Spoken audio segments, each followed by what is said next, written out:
Hello everyone, welcome to my channel grow with success. I am Rajni Goyal और हम अपने channel पर हमने स्टार्ट की थी पीजीटी मैथमेटिक्स की practice set series. Practice set 1 की सीरीज़ में मैं आपको ऑलरेडी 3 लेक्चर्स डिलीवर कर चुकी हूँ, जिसमें हम 21 क्वेश्चंस ऑलरेडी कर चुके हैं। आज हम स्टार्ट करेंगे with the 22nd question. This series is very very very important for HTET, KVS, NVS, DSSB या जहाँ पर भी पीजीटी मैथमेटिक्स आपके लिए आता है। ठीक है, तो आप कंफर्म ले लीजिए कि यहाँ ये सीरीज़ आपके लिए बहुत ज़्यादा हेल्पफुल रहने वाली है। तो अब हम स्टार्ट करते हैं 22nd क्वेश्चन। हाँ, अगर आपको मेरी वीडियोस पसंद आ रही हैं तो लाइक कीजिए मेरी वीडियोस को, सब्सक्राइब कर लीजिए मेरे चैनल को अगर अभी तक नहीं किया है। ठीक है, तो अब स्टार्ट करते हैं। क्वेश्चन है आज का, the factors of 1 1 1 x y 1 x square y square 1 are x minus 1 y minus 1 and y minus x. ये आपके पास पेयर्स दिए हुए हैं, 4 ऑप्शंस हैं। कहता है एक मैट्रिक्स गिवन है, आपको उसके फैक्टर्स निकालने हैं। सबसे पहली बात आती है कि मैट्रिक्स के फैक्टर निकालना ही अपने आप में एक बहुत बड़ी बात है ना। कैसे निकलेंगे, बस इसमें एक छोटी सी ट्रिक है। ठीक है, क्या है? सबसे पहले तो आपको जो भी मैट्रिक्स गिवन है उसको आप डिटर्मिनेंट फॉर्म में कंसीडर कर लीजिए। ये हो गई, ठीक है। अब आप इसको सिंप्लीफाई कीजिए डिटर्मिनेंट को। आप इसमें रो ऑपरेशंस या कॉलम ऑपरेशंस कुछ भी लगा सकते हैं, आपकी चॉइस होती है। जो आपको लगता है क्वेश्चन में कि जिससे मैक्सिमम नंबर ऑफ जीरोस जल्दी बन जाएंगे आपके, वो आप अप्लाई कीजिए। ठीक है, अगर आप यहाँ पे ध्यान से देखते हैं तो इधर ऊपर 1 है 1 है 1 है, तीनों 1 है ना। ठीक है, हम लगा लेते हैं column operation. Column operation apply करें हम, C1 goes C1 minus C3 and C2 goes C2 minus C3। तो देखिए C1 क्या है, C1 माइनस C3, यानी कि C1 के कॉरस्पॉन्डिंगली एलिमेंट्स क्या होंगे, subtract C1 minus C3 that is 0। इधर क्या हो जाएगा x माइनस 1, x स्क्वायर और 1 है तो यहाँ पे कितना हो जाएगा x स्क्वायर माइनस 1, 1 माइनस 1 कितना हो जाएगा 0। C2 पे भी हमने यही लगाया ना, C2 माइनस C3। ध्यान रखिएगा दोनों बार हमने C3 को ही कट किया है। इधर क्या हो जाएगा y minus 1 and this is y square minus 1 and this is 1 1 1 as it is. Clear? ठीक है, अब हम इसको सिंप्लीफाई करते हैं। सिंप्लीफाई करना है तो सबसे पहले ना आप ये ऑपरेशंस लगाने के बाद या आप ये देखा कीजिए कि क्या किसी रो या कॉलम में से कुछ टर्म कॉमन आ रही हैं। अगर वो टर्म्स कुछ कॉमन आ रही हैं तो सबसे पहले आप उन्हें ले लीजिए। ठीक है, अगर आप ये फर्स्ट कॉलम देखते हैं, फर्स्ट कॉलम में यहाँ पे अगर हम ये तो x माइनस 1 है ना, इसके फैक्टर कर ले x स्क्वायर माइनस 1 के। x स्क्वायर माइनस 1 के फैक्टर कितने होते हैं, x माइनस 1 x प्लस 1। ठीक है, तो यहाँ से भी क्या आ जाएगा, x माइनस 1 कॉमन आ जाएगा। फर्स्ट कॉलम में से आपने कॉमन ले लिया x माइनस 1। इसी तरह से सिमिलरली सेकेंड कॉलम में से भी क्या कॉमन आ जाएगा, y माइनस 1, क्योंकि इसके फैक्टर क्या बन जाएंगे, y माइनस 1 y प्लस 1। ठीक है, नेक्स्ट तो 1 1 ही है तो लिख लीजिए 0। यहाँ से कॉमन जा चुका है x माइनस 1 दैट इज़ 1। यहाँ पे क्या बच जाएगा x प्लस 1, यहाँ पे 0 1, y प्लस 1 1 1 1। क्लियर? ठीक है, अब आप इसको सिंप्लीफाई कर लीजिए, कितना आ जाएगा x माइनस 1 y माइनस 1, आपका एज इट इज़ आ रहा है। ठीक है, नो चेंज। अब इसको आप फर्स्ट रो के अलोंग कर लीजिए जहाँ पे मैक्सिमम नंबर ऑफ जीरोस बन जाती हैं आपकी। ठीक है, तो आप क्या हो जाएगा, दिस माइनस दिस, ऐसे ही करते हैं ना क्रॉस मल्टीप्लाई करके, y plus 1 minus x plus 1, तो कितना आ गया x माइनस 1 y माइनस 1 और इधर कितना आ गया y माइनस एक्स। 1 से 1 क्या हो जाएगा, कट, क्योंकि अपोजिट साइन है। तो ये क्या आ गए, इसके फैक्टर्स आ गए। अब आप अपना ऑप्शन चेक कीजिए। ऑप्शंस हमेशा ध्यान से चेक कीजिएगा क्योंकि बहुत सिमिलर होते हैं। कई बार हम जल्दी में हमें ये होता है ना, हमें नेक्स्ट क्वेश्चन भी अटैम्प्ट करना है तो हम गलती कर देते हैं। x minus 1 y minus 1, x minus 1 y minus 1 and this is y minus x. Then option A is the right answer. Next question है आपके पास, 1 plus cos pi by 8 plus iota sine pi by 8 divided by 1 plus cos pi by 8 minus iota sine pi by 8 raise to power 8 कि किसके equal होगा। ठीक है, हमें इसकी क्या करनी है, वैल्यू फाइंड आउट करनी है। क्लियर? ठीक है, सबसे पहले तो आपको ये चीज़ देखनी आनी चाहिए कि क्वेश्चन है किस चैप्टर से। जब आइटा लगा हुआ है तो नो डाउट कि क्वेश्चन किस चैप्टर का है, कॉम्प्लेक्स नंबर का है। ठीक है, तो कॉम्प्लेक्स नंबर जनरली हम क्या लिखते हैं, किस फॉर्म में लिखते होते हैं, cos theta plus iota sine theta, कोई कॉम्प्लेक्स नंबर बन जाएगा एक। ठीक है, जो फॉर्म यहाँ दी हुई है मैं उसी की बात कर रही हूँ। अगर हम जनरल कॉम्प्लेक्स नंबर की बात करते हैं तो वो होता है x प्लस आइटा वाई। ठीक है, इसको लिख सकते हैं ना cos theta plus iota sine theta, मतलब किसी भी कुछ रियल पार्ट हो और कुछ इमेजिनरी पार्ट जो आइटा के साथ आ रहा है, that is a complex number. ठीक है, तो अब हम इसका सॉल्यूशन स्टार्ट करते हैं। सबसे पहले अब आप देखिए यहाँ पे ये दो टर्म्स आ रही है, cos pi by 8 plus iota sine pi by 8 और cos pi by 8 minus iota sine pi by 8। अगर आप इसको वैसे जनरल सिंप्लीफाई करेंगे तो बहुत लेंथी है, ये होगा ही नहीं आपसे। ठीक है, तो इसमें सबसे पहले तो आप लेट कर लीजिए z को, जो ये गिवन है। ऊपर वाला जब साइन अपोजिट हो, ठीक है, प्लस आयोटा साइन या सेम में भी कर सकते हैं π/8। क्लियर। अगर z आपका x प्लस आयोटा y है तो 1/z क्या होता है, सभी को पता है, x minus iota y, sign change हो जाता है, ठीक है, तो 1/z यहाँ से कितना हो जाएगा, कोस π/8 minus iota sine π/8।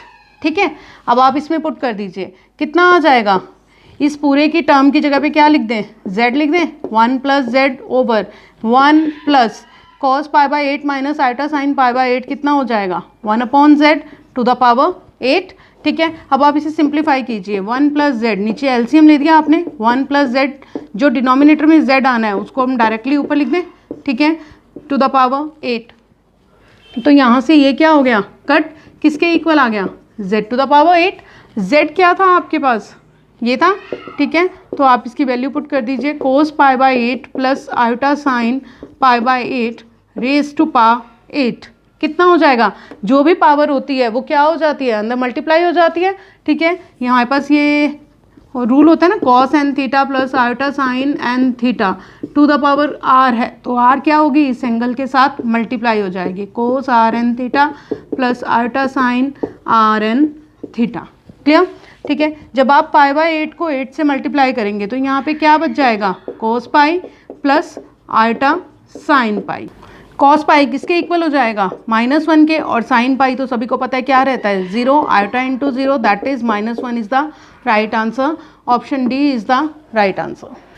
Next question है आपके पास, let R be a relation on a set A. आपके पास एक सेट है ए, उसके ऊपर आर एक रिलेशन दिया हुआ है, सच दैट, इस तरह से कि एक कंडीशन दी हुई है कि आर किसके इक्वल है, आर इनवर्स के। देन आर कैसा होगा, रिफ्लेक्सिव होगा, सिमेट्रिक होगा, ट्रांजिटिव, या फिर नन ऑफ दिस। सबसे पहले तो हमें देखते ही पता चल रहा है किसका क्वेश्चन है, रिलेशन का क्वेश्चन है। ठीक है, अब रिलेशन की 3 टाइप्स होती हैं, ये हम सभी ने पढ़ा हुआ है कि रिफ्लेक्सिव, सिमेट्रिक एंड ट्रांजिटिव। ठीक है, अब हम थोड़ा सा मैं आपको ब्रीफ में बता देती हूँ कि रिफ्लेक्सिव रिलेशन क्या होता है, सिमेट्रिक क्या होता है और ट्रांजिटिव क्या होता है। रिफ्लेक्सिव रिलेशन होता है कि जब हम कहते हैं कि अगर ए बिलोंग कर रहा है आर से तो ए भी किससे बिलोंग कर जाए, आर से।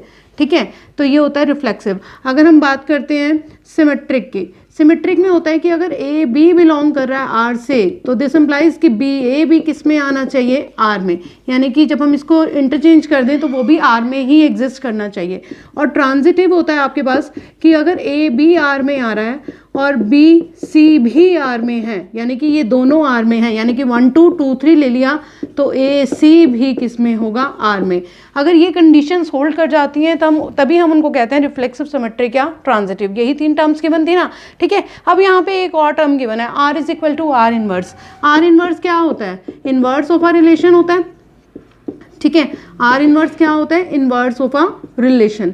इनवर्स ऑफ अ रिलेशन क्या कहते हैं, वो कहता है कि अगर कोई भी ए बी आर में है तो बी ए किस में होगा, आर इनवर्स में होगा। यही है ना इनवर्स ऑफ अ रिलेशन की एक जनरल डेफिनेशन। ठीक है, तो सबसे पहले मान लीजिए कि लेट करता है ए बी किस में है, आर में है। ठीक है, ए बी आर में है। ठीक है, अब अगर आर में है तो हमारे पास इनवर्स ऑफ अ रिलेशन की डेफिनेशन क्या कहती है, अगर ऐसा है तो बी ए किस में होगा, आर इनवर्स में होगा। इसमें हमने कुछ नहीं लगाया, सिर्फ इनवर्स ऑफ अ रिलेशन की डेफिनेशन लगाई। ठीक है, बट अब जो आपके पास गिवन है आप उसको ध्यान से देखिए, आर किसके इक्वल है, आर इनवर्स के। अगर ए भी आर में है तो बी ए आर इनवर्स में है। ठीक है, अब इस रिलेशन को यूज करते हुए आर इनवर्स किसके इक्वल है, आर के इक्वल है ना, तो बी ए किस में चला गया, आर में चला गया। ठीक है, अब आपके पास ये 3 प्रॉपर्टीज थी। अब आपको क्लियरली दिख रहा होगा इसमें से कि कौन सी प्रॉपर्टी होल्ड कर रही है कि अगर ए बी आर में है तो क्या आ गया आपके पास, बी ए भी आर में आ गया। दैट मीन्स कि आपका रिलेशन कैसा है, सिमेट्रिक है। Option B is the right answer. Next question है आपके पास, if n greater than 1 then 1 plus x to the power n minus 1 minus n x is divisible by x square, x 5, x cube, x 4। 4 options दिए हुए हैं आपके पास। ठीक है, सबसे पहले तो ये समझिए कि क्वेश्चन किसका है। जहाँ पे भी आपके पास कभी भी इस तरह की टर्म्स देखने को मिल जाए ना, like x plus a to the power n, 1 plus x to the power n या x minus a to the power n, जहाँ पे भी इस तरह की टर्म्स आपको देखने मिल जाए, ठीक है, जैसे कि आपको यहाँ देखने को मिल रही है, तो वो क्वेश्चन किसका होता है, बाइनोमियल का। सबसे पहले तो ये अपने दिमाग में बिठा लीजिए आप, ठीक है। तो अब हम इसका सॉल्यूशन स्टार्ट करते हैं। अब सबसे पहले आपको ये गिवन है ना, गिवन में आपके पास एक टर्म है जिसके आपकी वैल्यू बतानी है कि ये पूरी की पूरी टर्म किससे डिविजिबल होगी, उसमें से ही हमने उठा लिया। आप इसमें क्या लगाइए, बाइनोमियल की एक्सपेंशन, NC0 प्लस NC1x, क्योंकि पहला तो 1 चल रहा है ना, ठीक है, NC2x² plus NC3x³ up to and so on NCnxn, ठीक है। अब ध्यान से देखिए, NC0 क्या होता है, 1 होता है, प्लस NC1 कितना हो जाएगा, nx प्लस NC2x², बाकी सबको आप एज इट इज रखिए, ठीक है, up to and so on NCnxn, clear, ठीक है। अब आप अपनी ये पूरी की पूरी टर्म देखिए, जब भी आप कोई क्वेश्चन सॉल्व करते हैं ना जिसकी वैल्यू निकालनी हो, आपने शुरू यहाँ से किया था तो बार बार उसको देख के चलिए। 1 plus x to the power n, ये 1 इधर आ रहा है, माइनस में ले लीजिए, पहली टर्म आ गई, फिर और क्या है, nx माइनस में है तो ये भी उठा के इधर सब्ट्रैक्ट कर दीजिए, इज इक्वल टू, अब आपके पास ये पूरी की पूरी टर्म बच जाएगी, ये यहाँ से खत्म हो चुकी है। यहाँ से ध्यान से देखिए क्या कॉमन आ रहा है, x² आ रहा है, ठीक है, तो x² कॉमन करके लिख दीजिए, NC2 plus NC3 up to and so on NCn, ये तो 1 ही हो जाएगा, ठीक है। तो अब ये पूरी की पूरी टर्म आपसे सिर्फ क्या पूछा गया है कि ये पूरी की पूरी टर्म किससे डिविजिबल है, ठीक है। देखिए जब हम कहते हैं 6 को हम क्या लिख सकते हैं, 2 × 3, तो हम क्या कहते हैं कि 6 2 से भी डिविजिबल है और 6 3 से भी डिविजिबल है। तो सेम कंसेप्ट यहाँ अप्लाई कीजिए, जब हम इस पूरी टर्म को, इन दोनों का प्रोडक्ट लिख सकते हैं, x² और इस पूरी टर्म का प्रोडक्ट लिख सकते हैं, तो हम क्या कहेंगे, ये पूरी टर्म इससे भी डिविजिबल है और इससे भी डिविजिबल है। बट हमारे पास ऑप्शन में सिर्फ किस तरह की टर्म्स गिवन है, x² x5 x³ and x4, that means कि ये जो पूरी की पूरी टर्म है किससे डिविजिबल है, बाय x² है, दोनों से ही, बट आपको अपने ऑप्शन में से सेलेक्ट करना है, दैट इज कि option A is the right answer. Next question है आपके पास, the locus of a point z satisfying real part of 1/z is equal to k where k is a non zero real number. कहता है आपको locus बताना है एक point z का, ठीक है। अब z है तो पॉइंट किस तरह का है, जहाँ पे भी z आपको दिख जाए वो कॉम्प्लेक्स नंबर का इक्वेशन होता है, z का जो सेटिस्फाई करता है रियल पार्ट ऑफ 1/z किसके इक्वल है, k के, वेयर k कैसा है, एक नॉन जीरो रियल नंबर है। कहता है कि वो जो लोकस आएगा ना इस पॉइंट का, जो इस कंडीशन को क्या करेगा, सेटिस्फाई करेगा। आपको वो लोकस बताना है कि वो किस फॉर्म का होगा, स्ट्रेट लाइन, सर्कल, एलिप्स या फिर हाइपरबोला, ठीक है। तो अब हम स्टार्ट करते हैं। सबसे पहले तो आपके पास क्या गिवन है, एक पॉइंट z गिवन है, z आपको पता है किस फॉर्म का होगा, कॉम्प्लेक्स नंबर का, ठीक है। अब आपको क्या कहा गया है, यहाँ पे देखिए रियल पार्ट ऑफ 1/z, तो आप 1/z ले लीजिए, कितना आ जाएगा, 1/x प्लस आइटा y, ठीक है। तो अब आपको क्या करना है, रियल पार्ट कंसिडर करना है ना इसका, यहाँ पे क्या है, दोनों ही आ रहे हैं, ठीक है। अब आप इसके रियल पार्ट देखिए, जब हम z is equal to x plus iota y लिखते हैं तो रियल पार्ट वो होता है जो विदाउट आइटा आता है और इमेजिनरी पार्ट वो होता है जब विद आइटा आता है। तो अब हम इसको विदाउट आइटा करने के लिए आप इसको क्या कर दीजिए, यहाँ पे रेशनलाइज कर दीजिए, x minus iota y over x minus iota y, ठीक है। तो x minus iota y over में कितना आ जाएगा, ध्यान से देखिए, a² माइनस b² लगा दें, आइटा y का स्क्वायर हो जाएगा, ठीक है।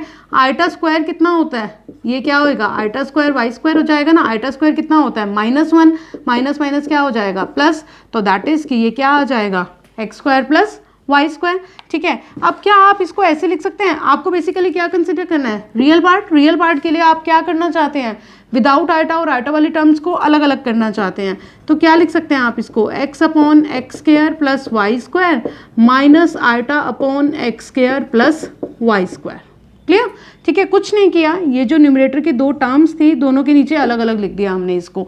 तो आप ये देखिए, यहाँ से ये वाली जो पूरी की पूरी टर्म है ये क्या हो गई, रियल पार्ट बन गई, और सिर्फ इस वाली टर्म के साथ ही क्या आ रहा है, अब आइटा आ रहा है, तो ये कैसी हो गई, इमेजिनरी पार्ट, ठीक है। अब आपको कहा गया है कंडीशन में रियल ऑफ 1/z किसके इक्वल है, k के, तो रियल पार्ट कितना है आपका, x/x² प्लस y² किसके इक्वल हो जाएगा, k के, ठीक है। यहाँ से आप अपनी इक्वेशन बना लीजिए, कितनी आ जाएगी आपके पास, x² प्लस y² इंटू में k will be equal to x, ठीक है।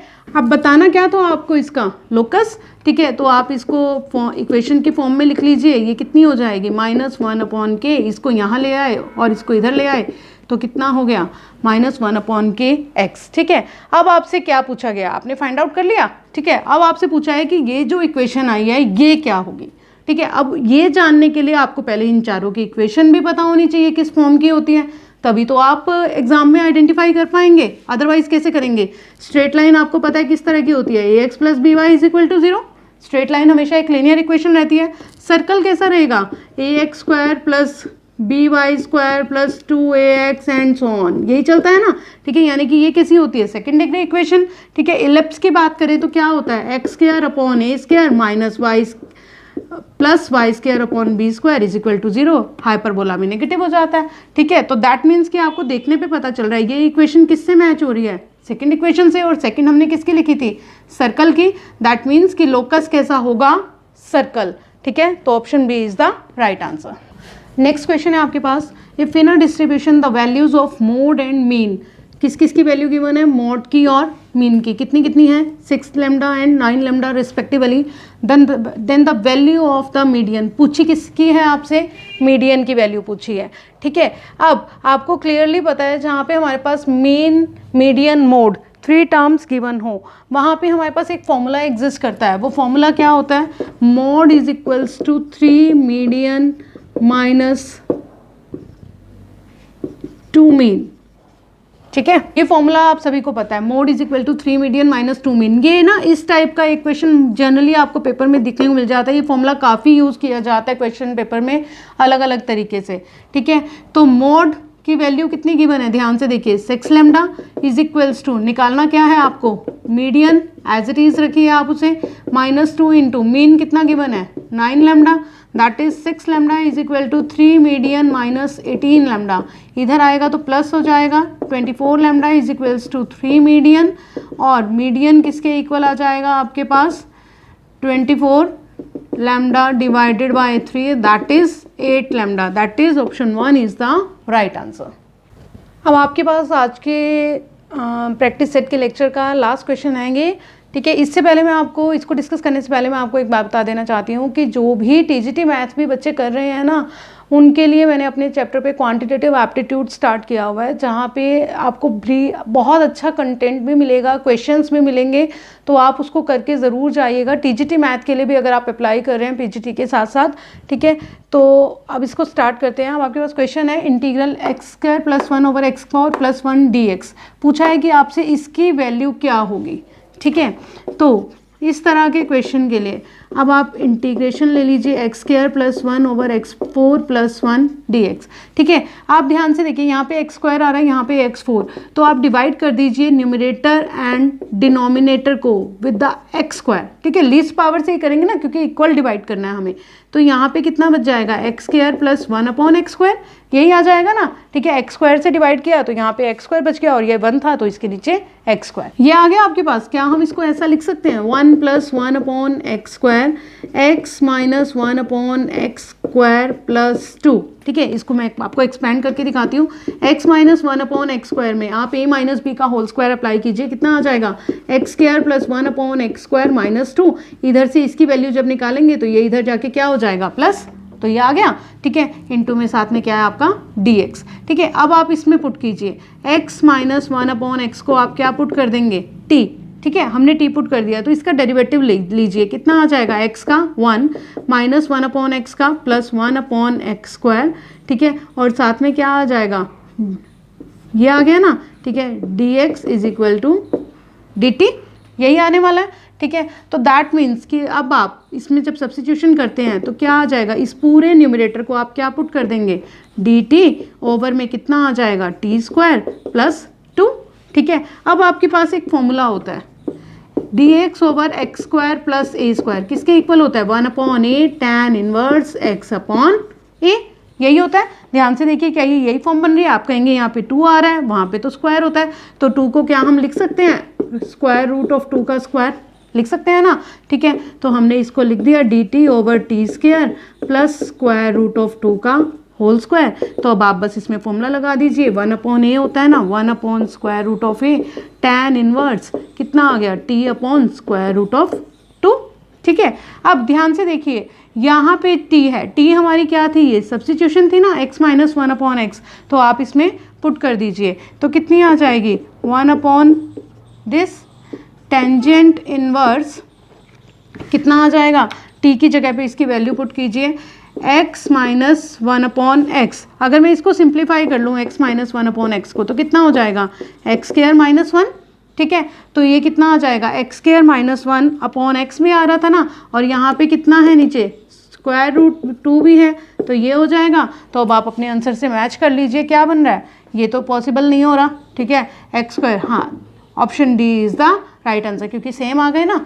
ठीक है, ये था आपके पास प्रैक्टिस सेट 1 का लेक्चर 4। अगर आपको मेरी वीडियोस, मेरा कंटेंट पसंद आ रहा है तो मुझे कमेंट बॉक्स में लिख के ज़रूर बताइए। ठीक है, और अगर वीडियो पसंद आई है तो लाइक कीजिए, शेयर कीजिए अपने फ्रेंड्स के साथ, सब्सक्राइब कर लीजिए मेरे चैनल को अगर अभी तक आपने नहीं किया है। Thank you and have a nice day.